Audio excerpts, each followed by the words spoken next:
Hello millionaires. The recent war between Ukraine and Russia would surely not be looking good for any of our portfolios. If you looked into your broker's dashboard for the last many months, it would not be a pretty sight in the mutual funds and equity holdings section. So in this video, we understand that there are serious human rights violations going on in Ukraine, but let's keep that aside and talk only from a stock market trader's perspective.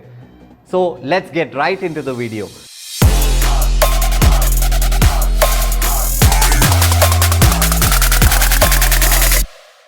As stock market participants and people with common sense, let's accept that we never expected Russia to invade Ukraine actually, right? But what has happened has happened. There are heavy economic sanctions being put on Russia by the US and its allies, and things are getting out of hand. So let's talk about the economic impacts of the war, how it can affect our markets, and what can we deploy as our investment strategy in the coming months. Nifty has fallen nearly 10% from its all-time highs, and it is not looking as a good sight. So at the time of recording this video, Nifty is trading below its 200-day moving average, which acts as an important support zone for the market. Now let's start by talking about my experience in the current market. So I sell options with Sharique and Abdul. I sell Nifty and Bank Nifty options. In fact, I was in a trade last Thursday when the news broke out that Russia has invaded Ukraine and markets opened with a 3% gap down in India. But our hedge position saved us and we managed to exit the day with minimal losses. And I'm an index intraday futures trader as well. I trade Nifty and Bank Nifty index futures, and that has been going beautifully. Ask any trader about the moves in the current market and they'll be absolutely thrilled to talk about it to you. They'll be having a wide smile on their face talking about Nifty. If it breaks the day low, gives a beautiful move. If it breaks the day high, it gives a beautiful move to the upside as well. Right, so for traders, it has been paradise. But these are mostly my intraday positions, and I'm holding on to a lot of cash as and when the market gets stabilized and I can deploy it on newer, fresher equity trades. So is Russia to blame for the current market scenario? Is Nifty falling 10% just because of the news from Russia? No, if you look at the Nifty's chart from December or even October for that matter, markets have been showing a correction, have been in a correction mode for so long. So the news that was happening was that FIS heavily selling in the cash market, US bond yields increasing, and even Fed increasing their interest rates. All those were concerns, but in January we saw a comeback rally from Nifty, after which it has been falling again. So you may be thinking, Ajay, why are you talking about all this right now? All these news, even these news have been known to each and every retail participant for the past many months, but nothing is new, right? So what is happening is that since the market is on a bearish move, it is amplifying all the negative news. All the previous negatives that were already there in the market are getting amplified now. Even the good news, maybe some are there here and there, but all those are getting ignored left and right. So let's look at the effect of this war on the stock market. Nifty has fallen by nearly 10%, but the mid caps and small caps have been absolutely battered, right? And even when Nifty has fallen by 10%, some stocks even in Nifty have fallen by even much more. If you look at even the top stocks in India, like the HDFC twins, that is HDFC Bank and HDFC, they're trading near their 52-week lows. This is the case with India, and this is the case with global markets as well. Dow Jones has fallen nearly 10% from its recent high, and you can see the same with Asian markets as well. In the current market scenario, there is one asset class which has been absolutely rallying, and till date we have not felt the direct effect of it, but we'll surely do in the coming months. So can you guess what it is? Yes, it is commodities, right? If you look at crude oil prices, natural gas prices, iron ore prices, aluminum futures, everything has been absolutely skyrocketing. So this has been the effect of shortages and economic pressures put on commodities from the international market. So gold and US bond yields have been absolutely skyrocketing in the market. These are known as safe haven assets where traders and investors put their money in when there are uncertainties in the market. So let's get to the part which you have been really excited for. What should you be doing in the current market scenario? What is the best way to invest, or where should I put my money so that I am safe and get the best returns in this current market? Let's break this down to 4 parts. First, let's talk about the ace trader. He is an avid trader in the market who knows what he is doing, right? So for him, this is trader's paradise and he can mint a lot of money. You can go long when the market retraces. You can go short when the market falls. Now let's talk about the active investors. You can look for active investment opportunities. Right now, there are a lot of stocks which are available at good valuations.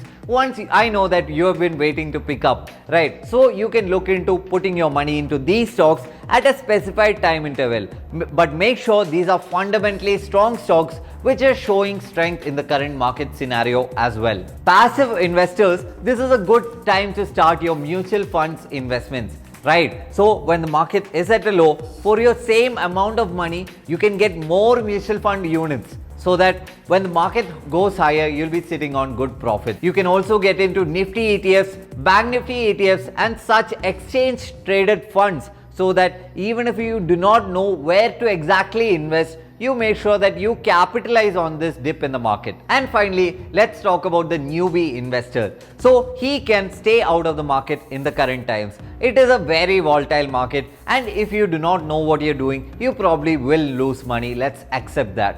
So in this situation, either you can become a passive trader where, as I said, you can start your SIPs right now. This is a good time to invest in mutual funds, and you can stay out of direct participation in the market, and once it gets stable, you can use all this learning from the current market scenario and apply it there. And for the intermediate stock market participants, I would like to tell you that this is a very news-based market.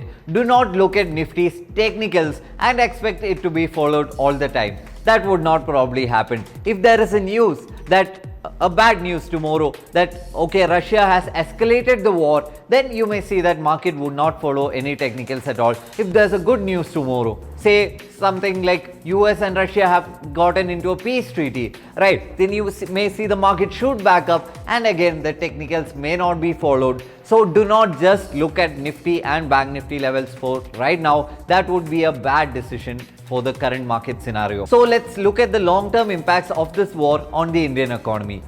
We can see that major superpowers have been reducing their dependence on Russia for the past many years. For the US, the trade with Russia is just 0.5% of their GDP. For China, it's slightly higher at 2.4% of their GDP. And for India as well, we can get out of this situation without many bruises. For now at least, the actual damage to the global economy seems to be very, very low. I know that you may be seeing a lot of news, a lot of panic in the current market scenario, but because that India as a country and all global superpowers are not exposed to either Russia or Ukraine for any of their economic needs, it is not becoming much of an issue in the longer term. Once this issue subsides, everything will get back to normal, or at least where it was 3 months ago.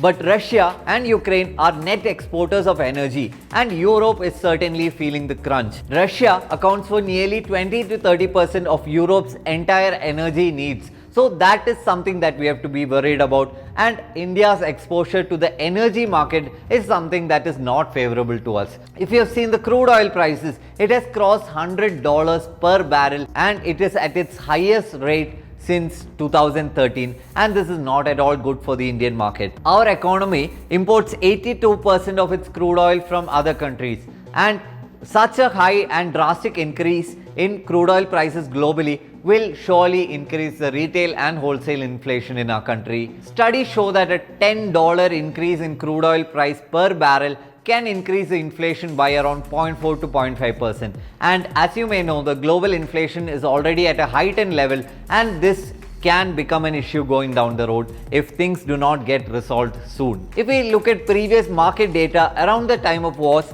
we can see that, or we can expect that, Nifty might take support around 3 to 4 weeks after the news of war has been reported.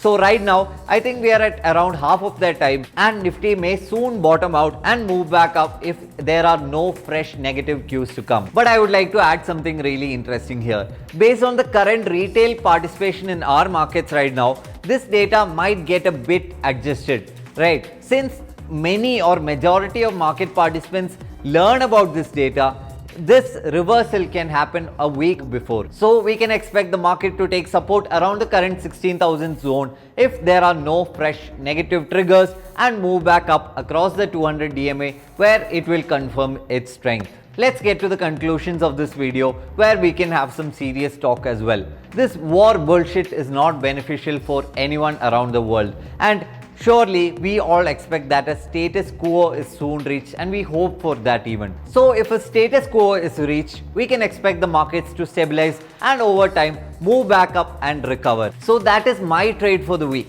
If I see that Nifty is trading above its 200-day moving average with no new fresh triggers, I would go long on the market with whatever minimal asset allocation that I can. In this way, I can make sure that I have a high chance of getting part of the recovery rally, but also making sure that I do not put my entire capital on it. I'm also currently boosting my SIPs. So if I were investing for 50,000 every month into my SIPs, I would be investing this month for 75,000. Right? I'm making sure that the average price of my mutual funds come down in this current market scenario with whatever extra cash that I have lying around. If you're an options trader, make sure you get into hedge positions so that you do not suffer significant losses on a single side of your trade. In my case, I'm currently doubling down on my investments in the power sector for the long term. In fact, I'm increasing my asset allocation in stocks like IEX, also while pulling down my average price. IEX is a stock that I like from the mid cap sector, and from the small cap sector, I'm doubling down on my investments on